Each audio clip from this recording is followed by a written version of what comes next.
I only met Tom towards the end of his life, but it seems to me that he really anticipated in a remarkable way the developments that are current and contemporary in Africa. And contemporary Christianity in Africa will be immensely enriched and deepened by the legacy of Tom's work on how Christianity shaped, how Africa shaped the Christian mind. I used to meet Thomas Oden also in occasion the conference, Baptist conference in Oxford, more than one time, also to share some drink together. And the last time it was occasion to present the encyclopedia, English translation. After that, we were in touch with him just by email. Once a while, also he sent me some articles, something, to keep alive the memory. Clark Oden, Tom's son, died in August of 2016.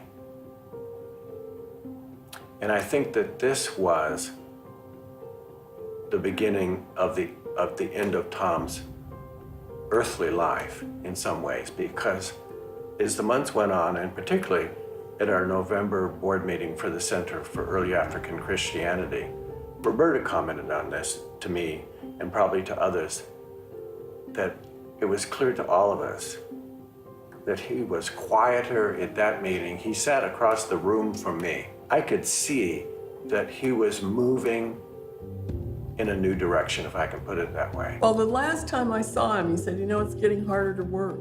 It's hard. And I thought, oh boy, oh boy. We would always give each other hugs. And I gave him a hug and started to pull away, and he wouldn't let go. And he said, I love you, Chris. I love you, Chris. It wasn't just Chris. It was the whole team that had worked together for almost 30 years. He knew I was leaving, had to catch this plane.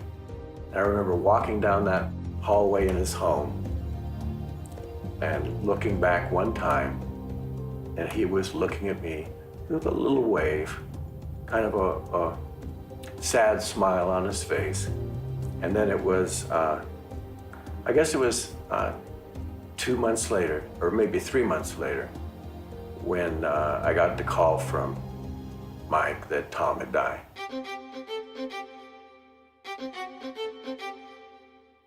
And we all grieved deeply, but in the light of the resurrection.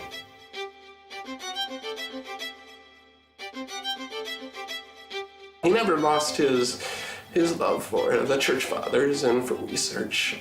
So it was just an amazing time with him. But we need to come together in Ethiopia in the spirit of Thomas Oden to establish ecumenical initiatives once again.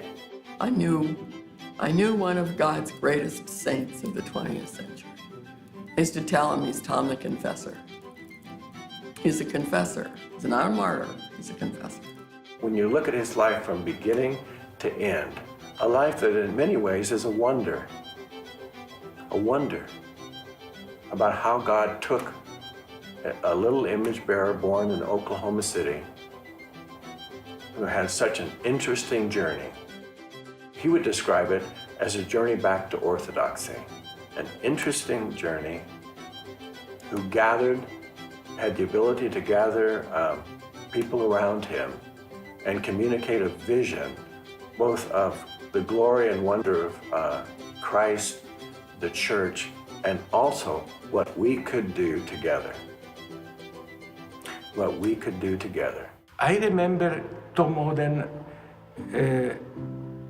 in the way I can say, like a father for me, like a brother for me, something more than a scholar, as man of the church. That means church as the church of Christ, not our church, not my church, the Christ of Christ. This is the great memory I have of him. To have met Thomas Oden, I consider a gift. A lot of things wouldn't have happened without him.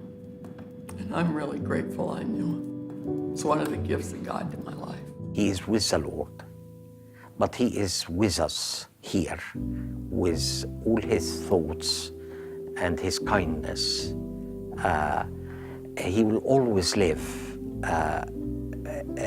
in our hearts and in our minds, and we will never forget him.